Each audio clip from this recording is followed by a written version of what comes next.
Tables and seats are now on sale for the biggest night in the digital video calendar, the TellyCast Digital Video Awards. We're celebrating excellence in the only award ceremony created especially for the social video industry, with over 100 channels, shows and series shortlisted across 27 categories. It all takes place on the evening of 5th of June during South by Southwest London Week at the luxurious Londoner Hotel in Leicester Square. The guest list reads like the who's who in the next generation of entertainment. So book your table, half table or seat now and join the talent and executives shaping the content industry of tomorrow. Just visit digitalvideoawards.co.uk to secure your place now. The TellyCast Digital Video Awards, the biggest night in the digital video calendar. We'll see you there.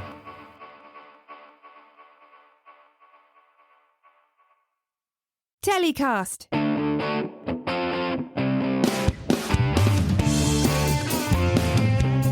Hi, I'm Justin Crosby and welcome to another TellyCast, the show where we dive deep into the world of TV and digital content with the industry's most innovative minds. This week, my guest is a truly unique storyteller, someone who's carved out a distinct niche in the world of documentaries. His work takes us to some of the most unexpected corners of the globe, shedding light on untold stories and giving a voice to those often unheard. You may know him from his captivating series under the Zandland banner, where he combines journalism with a personal touch that keeps viewers on the edge of their seats. For videos featuring the movers and shakers of the TV and digital content industry, just hit the subscribe button below. Welcome to TellyCast fearless and talented documentary maker, Ben Zand. Hey Ben, how you doing? Welcome to TellyCast. Thank you so much. Yeah, it's always funny when someone lists your films or whatever, it's interesting. Yeah. Remembering that you've made things. Yeah. Well, you've made plenty and we'll talk about those. In fact, let's talk about them now. There's Kingpins, which is some incredibly successful shows. Secret Life of Incels, Confessions of a Serial Killer. And those are shows for Channel 4, Peacock, and obviously you have your own YouTube channel, Zandland, which you have a lot of subscribers and people consuming your documentary content on there. And I'm really interested to get into the business of documentary and funding documentaries today and how that's changed. Yeah. And your approach to it, which is, documentaries haven't really changed in the last 30, 40 years. You're taking a completely new look at it, which is great. And as you may know, digital first and the new digital way of approaching content is something that's very close to our hearts here on TellyCast. But before we get into that, tell us a little bit about how you got started in documentary filmmaking. Yeah, it was an accident, really. I'm from Liverpool, from a place called Knowsley. TV was never really on the agenda. It wasn't really a concept. So I used to watch American TV shows and wanted to go to university, but I got bad grades because I didn't work very hard. So the only thing I could possibly do at university with my not so good grades, but a reasonable grade in English, was journalism. So I went to Edinburgh Napier University, which turned out to be a great university, but I just didn't really think about it, to be honest. I didn't really know anybody in TV, didn't really know what journalism was at that point. Someone just said to me, you're okay at English, so you might be a good writer. So I started doing this journalism course, and on the course in the second year was a documentary making kind of session, maybe you had to make a documentary over the course of 3 months. And I just was just spellbound, I genuinely was just this is the greatest thing in the world. I think at that point, I've never been a studious guy necessarily. I've got not a great kind of attention. So doing something where I could meet people face to face and ask them questions and be in kind of weird experiences and strange environments, I just was just this is the most amazing thing in the world. I made a documentary as my university dissertation with some funding, £500, which is not much smaller than budgets these days. It was so that got me a flight to Los Angeles, and I made a documentary about Iranians living in Los Angeles, in a place called Angeles. And then after that, I didn't really know what to do. So I just emailed around, got work experience. I was a nanny at the time. So the woman I was nannying for was reasonably well connected. So she got me some kind of a work experience in Discovery Channel, work experience in, I think, in BBC Scotland. And then I got one in Edinburgh Evening News. So I tried all these things. and didn't really know kind of what I was meant to do. In the end, I think I got a trial at Cineflix and worked on Salvage Hunters. That wasn't really right. And then kind of somehow roundabout found my way into the BBC because they had done a World Service radio documentary about Iranians in Los Angeles. And I sent them an email because I had a documentary and then I got a trial. So kind of after working at the BBC for a while, I just wanted to work in video. And I was lucky that at that point, which is kind of similar to these days, it's kind of about digital social media. Like this is like 2012. And that was kind of like, how can we make content for Twitter? How can we make content for Instagram? And as someone who was just young, that was like the best asset I had. So I started making short videos, like, 1 minute, 2 minute, 5 minute, 10 minute. And kind of like then, like a lady called Louisa Compton, who's now the head of news and current affairs at Channel 4. I worked on a show in which she let me make 10 to 15 minute like insert documentaries where I'd shoot them, edit them, present them, produce them. And then I started doing BBC Three docs. So it was all just like kind of like, how can I make them bigger and bigger and bigger, and kind of falling more and more in love with this thing, but trying to figure out actually how you make docs. So your documentaries often are tackling really difficult or uncomfortable subjects, or difficult or controversial, whatever that might be. How do you choose the subjects that you go in to feature then? I mean, it's a good question, and I would say it's not a thing that I have a necessarily a simple answer for. I sometimes struggle with the fact that I just choose weirdly dark subjects sometimes, and then I kind of retrospectively I'll be like, why the hell did you make that documentary? That's such a weird thing to make a documentary about. I think I'm just kind of into the unusual sides of life. I get on better with people who aren't kind of wealthy and have their life together. It's like genuinely is such something about like it's more interesting to me. It's more interesting to ask those questions. So I kind of like the underbelly of society. I went into it and I think I've always felt like a bit of an outsider in life. So I was like, I like making documentaries about outside this. There is a slight problem with that from a commercial point of view, in that you need to do mainstream things to get commissions and to get interest. So now it's like, it's trying to have that meeting point between, kind of maybe niche ins, but kind of mainstream out points, so kind of it can appeal to a larger audience. But I think I just like people who have different lives. Yeah. Well, I mean, how do you, I can imagine it'd be quite difficult to balance your personal perspective on an individual or a scene or whatever it is, some sort of underground scene that you're going into, and also the need for objectivity when you're telling a story in a documentary. I mean, how would you balance that? Because I don't know. I'm not that judgmental of a dude in the sense of like, genuinely, I haven't got my own life figured out in the sense of like, it's not like I just have eternal happiness. So there's still like questions I have about my own life. So meeting other people whose lives are radically different, who kind of don't live to the conventional norms of society, it is just interesting to me. Part of me is like, oh, maybe there'll be some, knowledge here that I find that I otherwise wouldn't have known. So I think, there's certain people that I just downright obviously disagree with. Like, I do things about, people who are killing people or who have racist views or whatever. So, but I think even within that, it's like, obviously that's ridiculous. So I don't really go at it like, oh, I'm going to bring you down. It's more like, where's that coming from? Why do you have those views? Like, how's it got to that point where you've... I think most people have like their own kind of interesting morality. Like if you're a drug lord, you think what you're doing is justified. Like you have some version of events that you've come to a conclusion that what you're doing is okay and it makes sense. So I find that interesting. The nuance of life is what's fascinating. And that's what we try and make docs on. Yeah. And there's some incredibly dangerous and high pressure situations and environments you've come into. Tell us about those. What would you say there's the couple of the most dangerous situations you found yourself in? Danger kind of comes in many ways. I'd say, I've had like guns pointed to my head a few times, but there was one time in Venezuela, which was very, very scary. And they had like taken us, put us on scooters, and then took our phones from us and blindfolded us and took us up a mountain.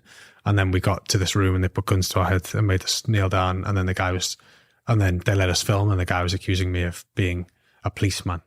So that's like scary, but I'd say there's less scary moments than there is just awkward. Like, it's very awkward. And the thing about documentaries that's most interesting is like, you're just in other people's spaces. Like, it's not like if I'm doing an interview, even for a podcast, I'll leave here, we'll chat. With a documentary, you're there for like, 2 days, 3 days, 4 days. They can be really difficult. They can be really offensive. They can be horrible to you. They can treat you badly. And you just have to be like, okay, yeah, cool, no worries. So that's the hardest thing about it, is you have to like maintain composure and keep winning them over so that they come back.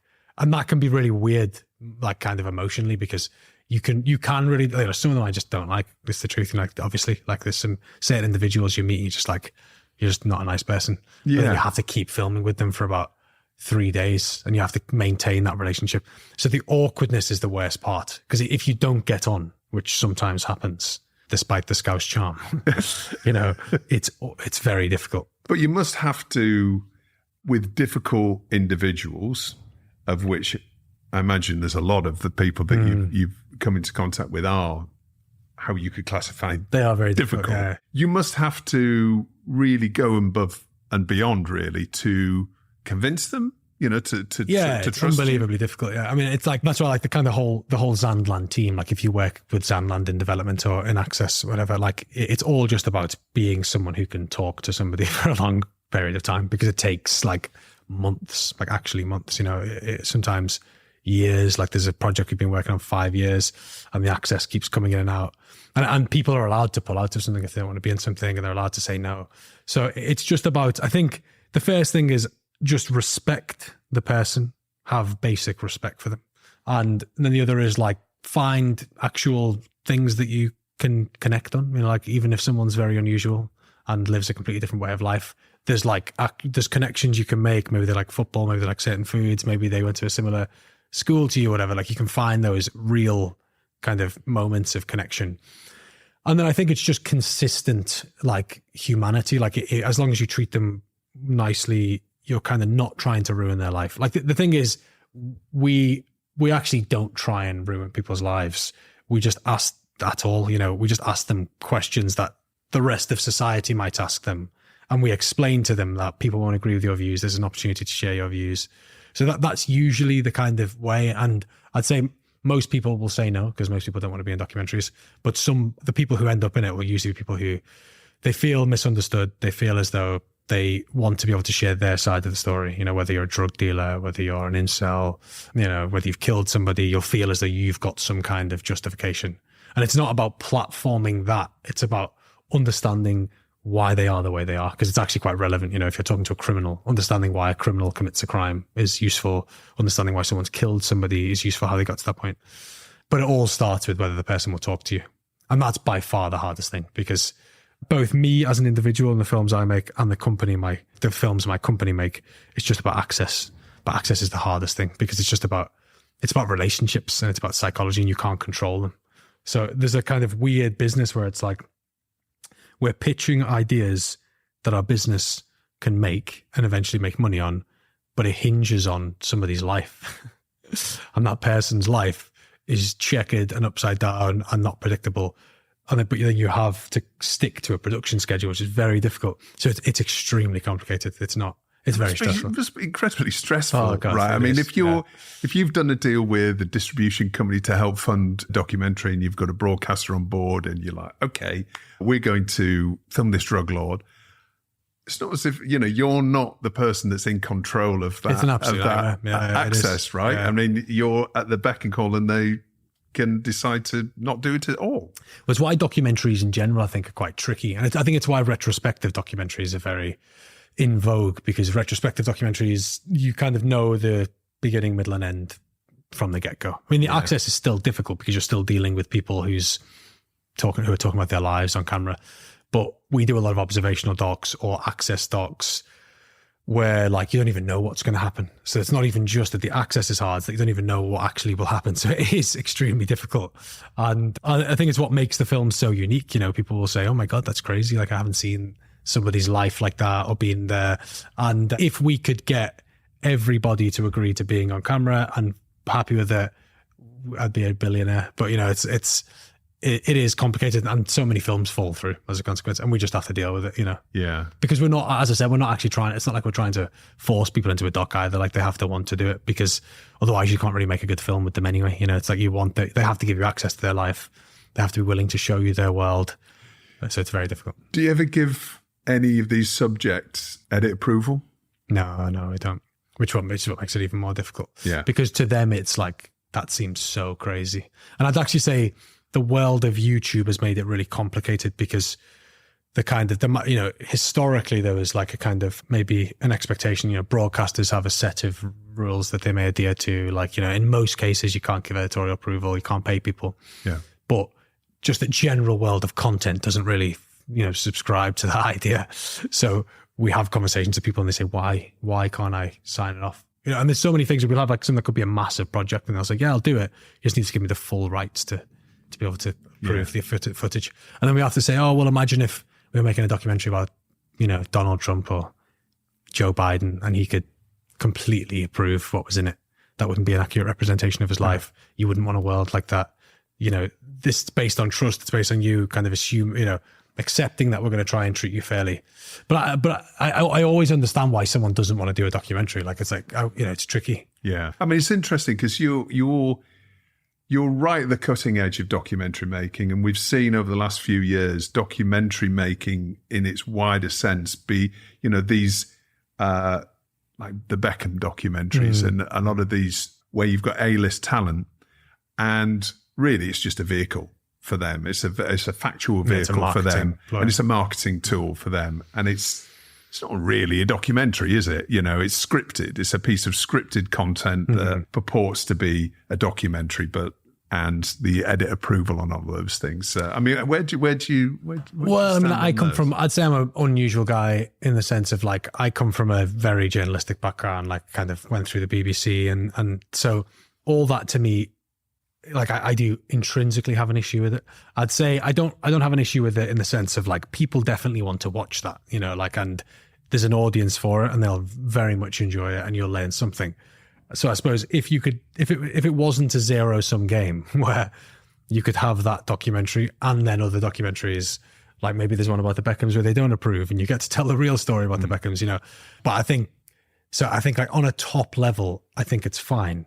And I think there's an audience for it. I think the issue is, we're moving into a space where the other films don't exist. It's kind of predominantly content where the person within that film who the film's about will have approval over it. And it is a bit weird. I think, like, it means that the stories we have are going to be strange. Like, we do a lot of branded docs, but I don't mean actual branded docs. I mean docs where we look into brands, Right. It's the opposite of branded docs. Okay. And it's like the idea of, like, you do a documentary about Coca-Cola and it's funded by Coca-Cola, or about Big Pharma and it's funded by Big Pharma.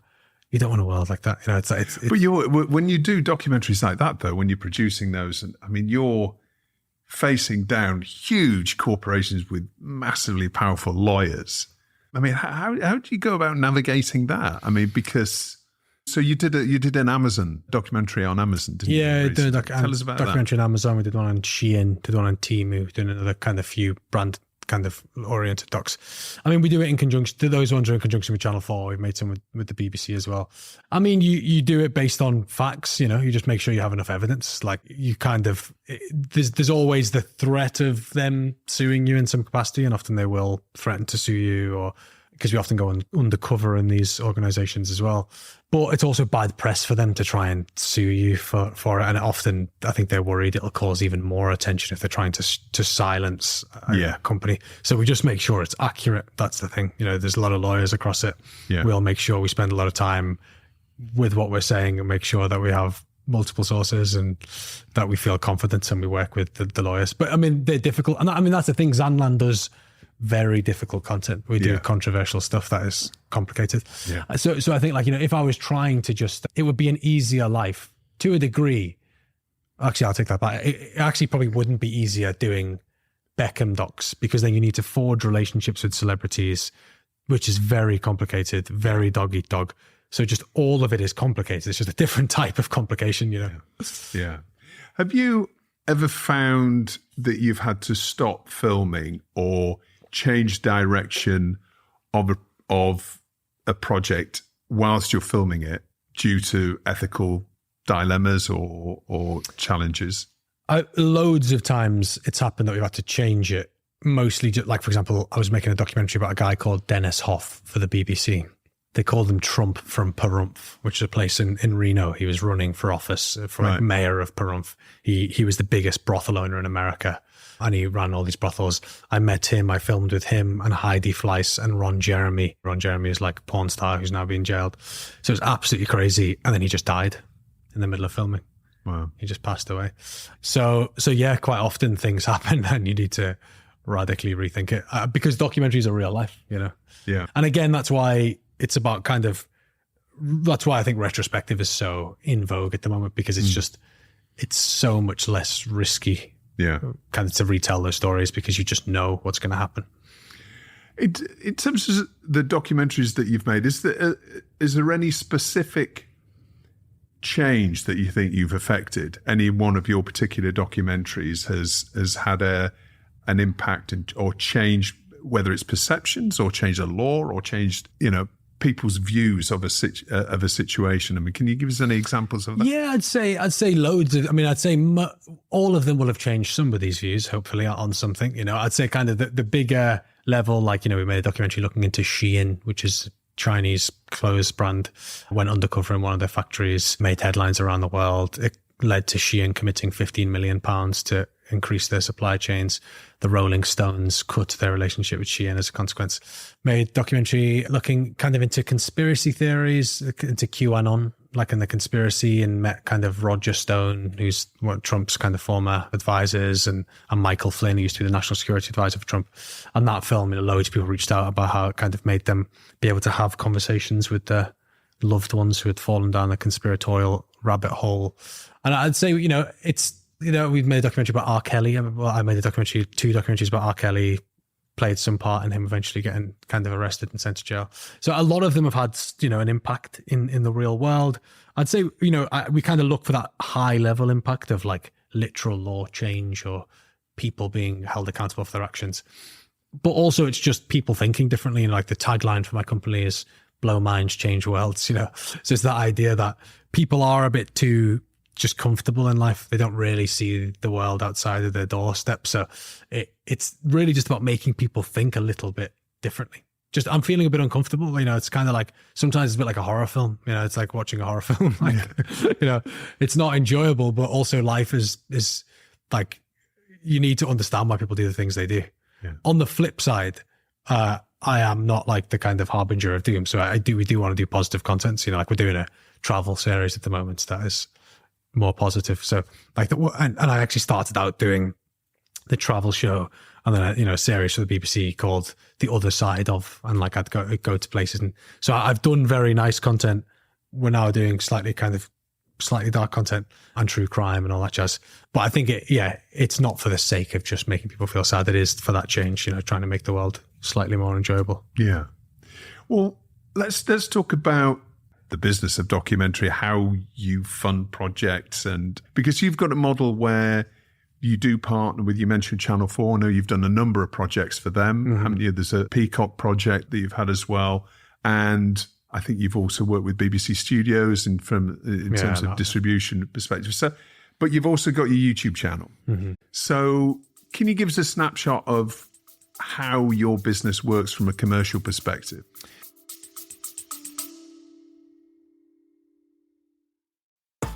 Want to get ahead in digital-first content?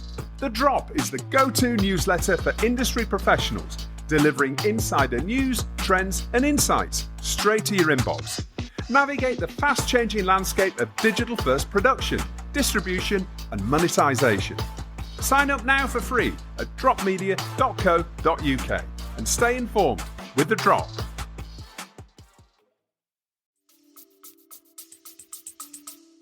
Yeah, so the YouTube channel at the moment is largely in its infancy, in the sense that we've got some content in there, got about 30,000 subscribers, but that's kind of, the plan is to fully build that now, essentially. So kind of how we operate is we have UK commissions that are kind of fully funded, commissions that we get the kind of IP on and then distribute internationally. We do US content. We've got a bunch of projects on the go at the moment that are kind of fully funded US projects, like more traditional, like true crime, retrospective documentaries or whatever. And then what we're kind of increasingly doing, which we're doing with a couple of distributors at the moment, is these kind of half funded, half not funded projects. So we put in some money, the distributor puts in some money, we make a kind of TV version of it, and then we make digital versions that we put on our platforms. So that mentioned the kind of travel show we're doing, kind of like lifestyle travel, access to interesting worlds, but not like drug lords, because it's hard to monetize drug lords. It's kind of like, extreme, incredible worlds. What's it like to live in the coldest place in the world or whatever. So it's a kind of combination of funding. And then the kind of idea is we build, I definitely care more than most production companies about the brand of Zandland being a platform in and of itself. So yes. In reality, if I look 10 years down the line, I don't really care if we're making content for Channel 4 or even Netflix. I care, are people going to Zandland to watch content? Can we make money from branded partnerships, sponsorships, subscribers? Can we make our own content as a studio and sell that directly to channels as acquisitions? So then it comes down, you're meeting me very much in the midst of this kind of happening in the way I'm describing it. So it's an exciting time, but then it becomes... Well, it's the whole it's actually really interesting because I think you're right at the cutting edge of this change that's starting to happen. Mm-hmm. You've obviously built a really committed fan base who love the shows that you create. And I think there's clearly the opportunity for you to monetize that and create content without any gatekeepers, content that you want to make for that audience.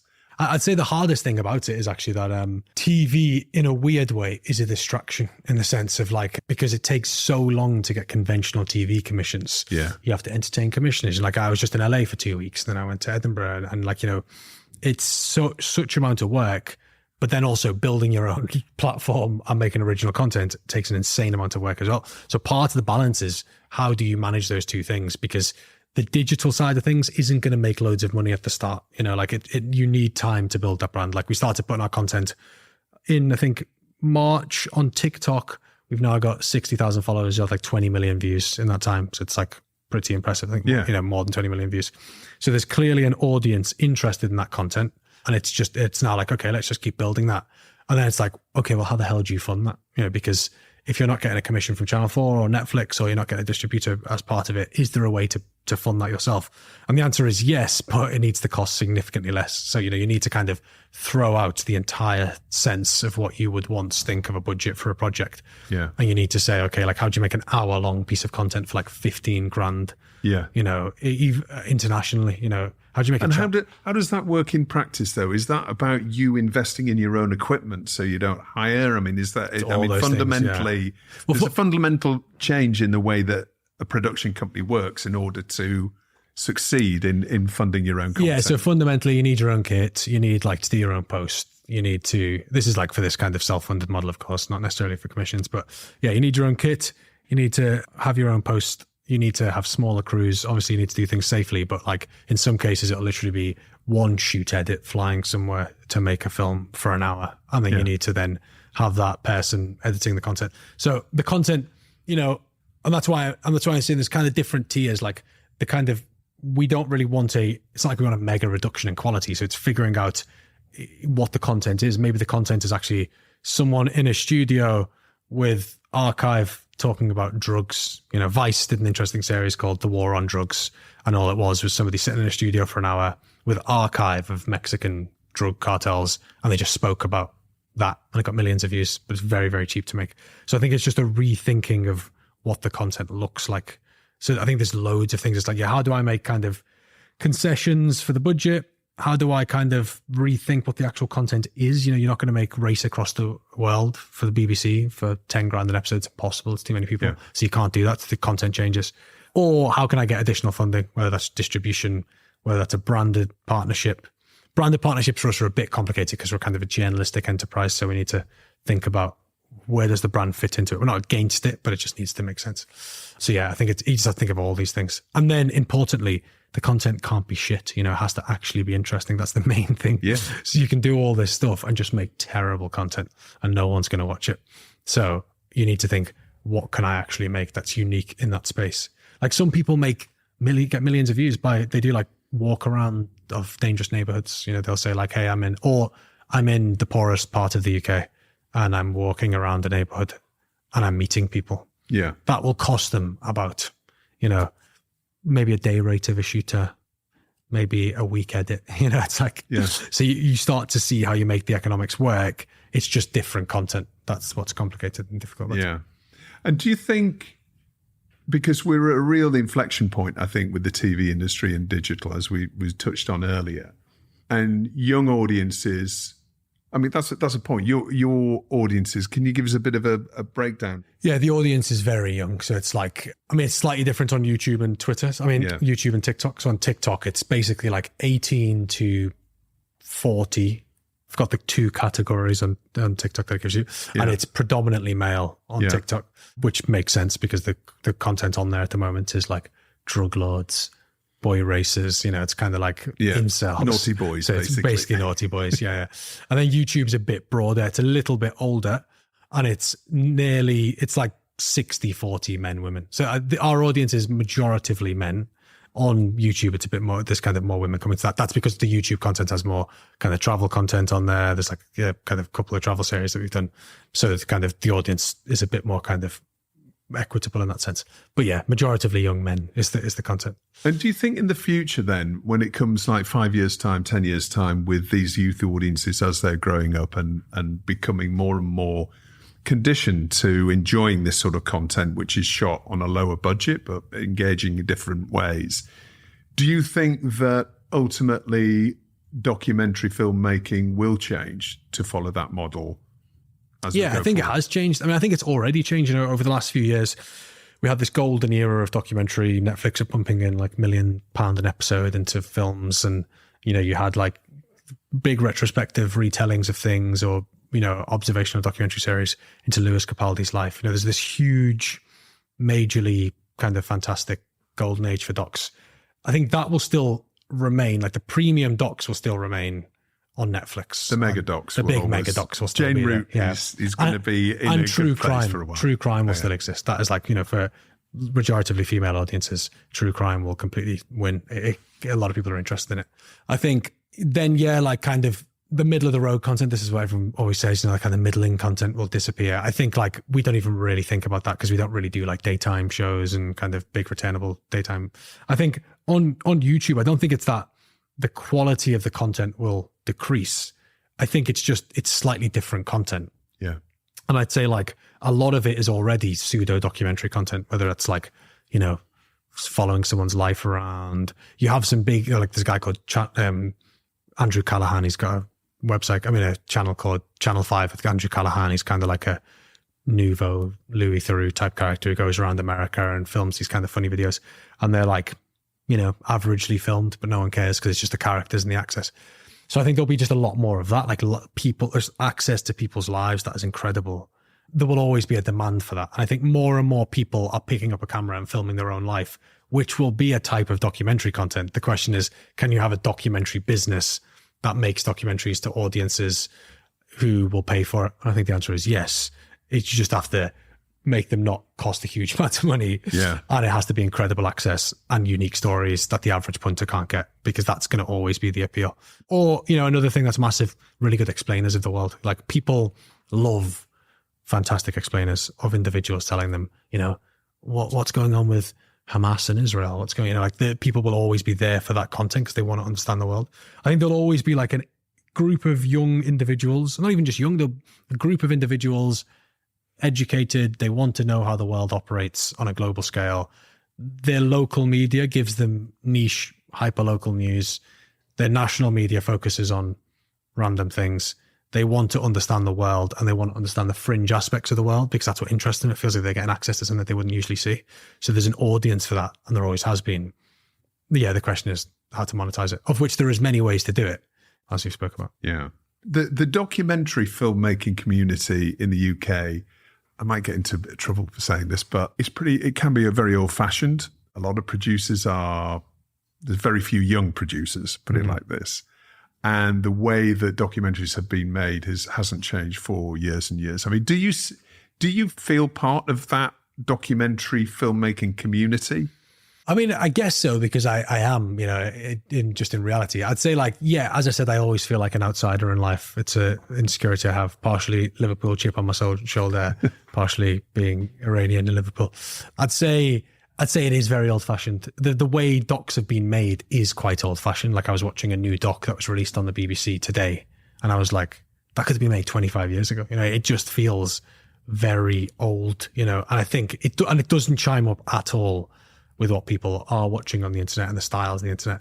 I would say, actually, the great Amazon heist that Zandland made, my company with Uber Butler, which I can't take all the credit because a large part of it was Uber and it was his idea and his style, is a very good example of how to make a doc in a way that feels of the time, that feels like it reaches audiences, that touches on a very important topic, which is Amazon workers' rights, but in a way that feels funny and unique.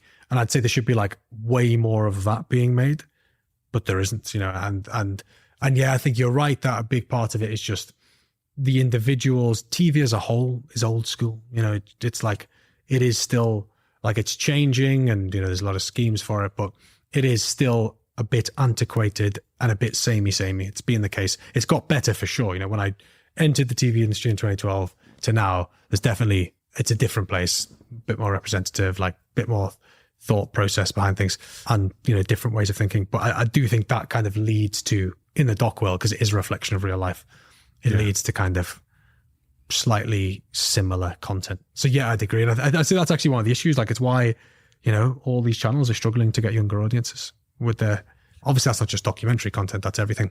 But in a dramas, does well, comedy still does well. Docs do struggle for that youth audience.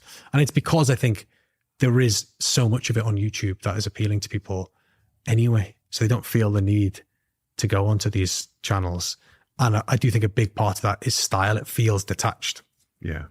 So given your experiences over the years in creating all these amazing documentaries, is there one story that you really think still needs to be told that you're working on? It's a tricky question. I mean, no, because there's probably like 100 stories that I'd like to tell. It's like, I mean, quite often stories are often too specific in a weird way. I think why people love podcasts so much is because podcasts tell you a lot about the world. In an 8-episode podcast, you'll literally find about everything, like really niche facts, like things you could never imagine.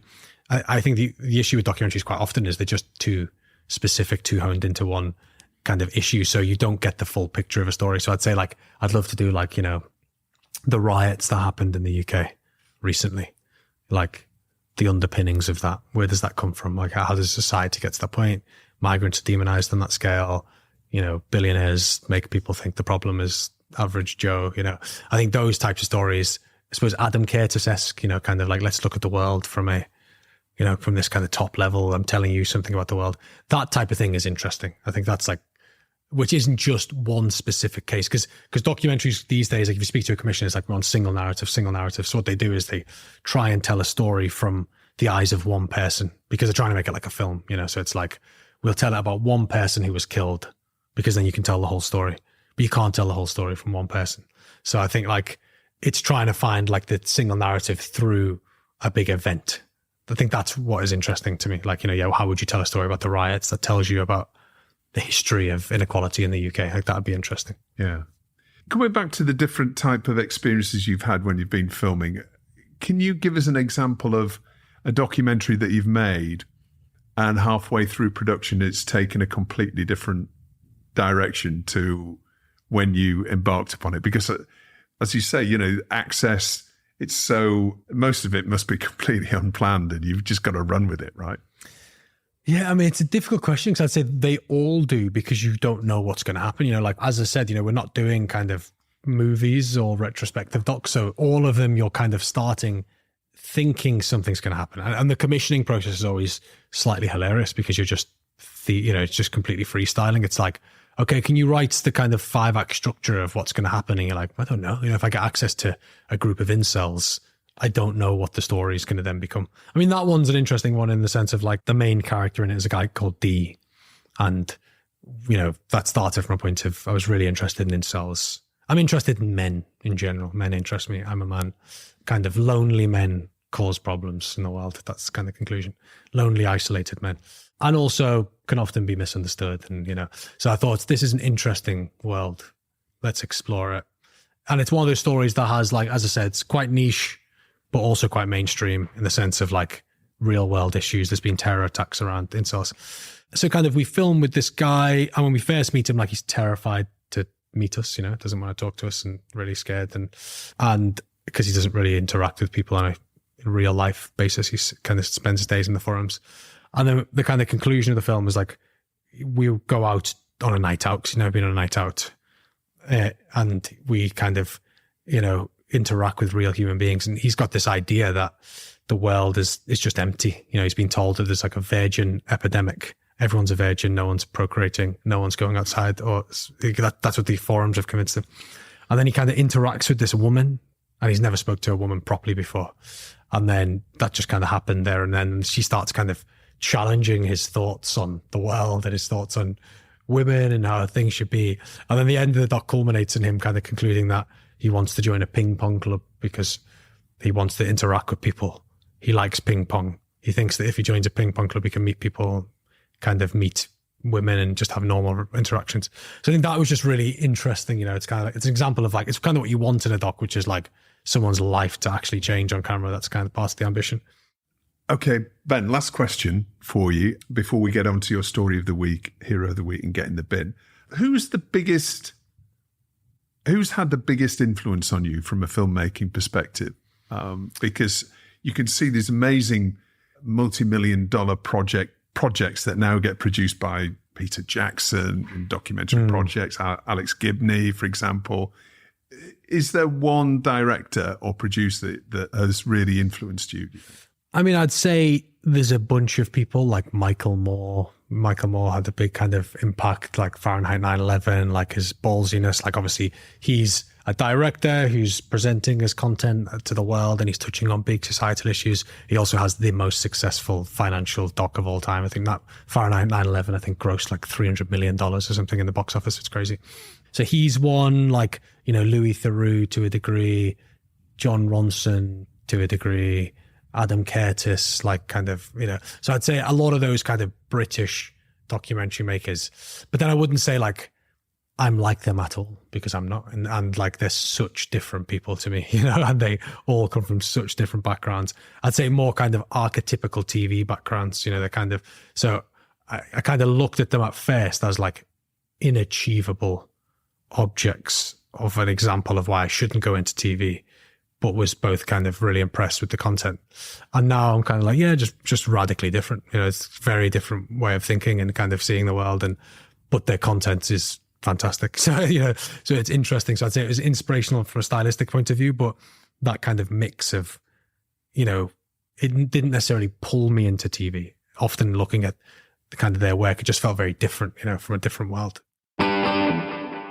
Now it's time for Ben's Story of the Week, where he gets to nominate the TV industry story that's caught his eye in the past 7 days. Ben, what's his story of the week? Well, I saw that Label One was shutting down, which is a big kind of factual production company. I mean, it's partially, I'm sure, because it's under a kind of production company label that will have other factual companies, and they're just consolidating. But it's a semi-depressing time in TV at the moment for documentary, So I thought that was kind of emblematic of that issue. There's an issue with kind of freelancers struggling for work, which is very depressing, kind of, and makes me upset. So I think like that was slightly somber note. Yeah. And I think it's a sign of the times. As you said, there's a kind of critical juncture of documentaries are changing. I do think Zandland is fortunately at the kind of forefront of said change. But I think it's, documentary content is very important, and kind of seeing the world and getting access to people and all that. And I suppose the more like, away from the David Beckham, Victoria Beckham docs, kind of making sure they are still commissioned and funded and created in some way is important. So that was part of it. And it must be a worrying time for those older style documentary companies, medium-sized companies, maybe 20 or 30 sort of full-time employees. There must be a very, very challenging time for that, right? It is, companies like that. Them and just loads of producers and directors, like even the best producers and directors are struggling, and kind of not knowing what's going to happen, and also feeling out of place, because that idea of, it's shifting to kind of digital, is like, where do I fit into that style of content? I don't think really makes sense. I think if you're a fantastic documentary maker, that fully applies to making docs on digital. That is the thing that the average punter on YouTube won't be able to do. They won't be able to get that access. They won't be able to tell stories in the same way. So that skill set will always be in demand. It's just the TV world is reorganizing, Yeah. How about your hero of the week, Ben? Who would you nominate as your hero of the week? Well, my hero of the week is my son, which is the lamest answer on planet Earth. His name is Kazra Kai, and he got his jabs today. I've just had a child, so my whole life at the moment is lack of sleep and my son, so it's kind of difficult for me to think too much further ahead, which also changes your priorities making films, because now I'm like, it's definitely more commercial in a weird way. I now care less about purpose. I do still care about purpose, but I'm now just like, I need to put some food on the table for this little guy. Yeah. Well, it's an interesting time for you as well, as you talked about earlier on, about focusing your company in the longer term as a digital first business. It's going to be fascinating to see how things develop for you. Who or what are you telling to get in the bin? I think probably Elon Musk, which is an interesting answer. I've kind of gone on a real journey with Elon Musk, that at the start was like, this guy's fantastic, creating electric energy, electric cars, spaceships, what a fantastic thing to do. But I think he's a very good example of how you can be an individual who is an absolute genius at one thing and then just a slight idiot at another. Why become an internet troll when you have such a capacity to change the world? Also, just the fear of one man having so much power in the world doesn't really make sense and is problematic. So I'd say, and that comes off the back of, I think Twitter obviously and X is in the media landscape and very much kind of influencing that landscape. So it's kind of semi-tangentially connected to my career and role. So I just think, he's a strange man. Yeah. Must be a nightmare to work with. I mean, he would listen to no one, surely, right? I mean, that's probably the problem. Yeah, I just think it's a really interesting example of how everyone wants attention. Like, you can be the richest person in the world. You can have just, immeasurable power, and you still just want everyone to like you. You want to kind of like, he's kind of entertaining. He's somehow found some kind of clique of individuals who have a very, conspiratorial way of seeing the world. And he's just obsessed with satisfying them or bringing them to X to make money from X in some way. But I just think it's like, it's the sad reality of when someone has so much money and so much power. It's still it's never enough, right? It's never enough, and you can't trust them to do good, and you can't trust them to always be right. It's that kind of like, benevolent dictator is a risky place to be. Ben, thank you so much for coming on TellyCast this week. It's been brilliant. I really enjoyed our conversation.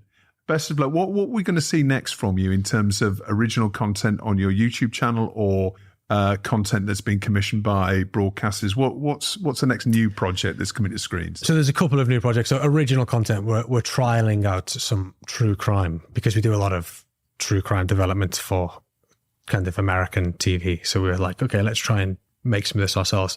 So one, we're putting out a kind of TikTok series that'll be a YouTube video, which is about a woman. It's a very cheery subject, whose father was a paedophile, but it's actually quite an inspirational tale where she used the power of TikTok to bring them down. Right. And she's kind of, really funny, and she did it with her sister. So it's a really inspirational story, and it blew up on TikTok as her story. So now we've made it as a kind of doc.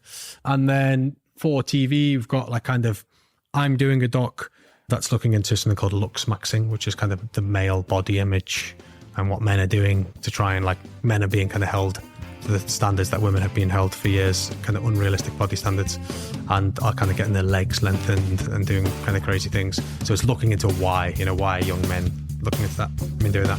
And then we're doing a project with a journalist who's won 11 Emmys. His name's Isabel Young. She's also my fiance. And we're doing an investigation into a big brand that she's doing. And then we've got a couple of other projects. We're doing one about the riots as well. So lots of things. Lots to come. Well, I wish you all the best. I can't wait to see them again. Thanks a lot, Ben. Thank you so much. Appreciate it. Well, that's about it for this week's show. I hope you enjoyed it. TellyCast was produced by Spirit Studios and recorded in London. For videos featuring the movers and shakers of the TV and digital content industries, just click the subscribe button below. We'll be back with another show next week. Until then, stay safe.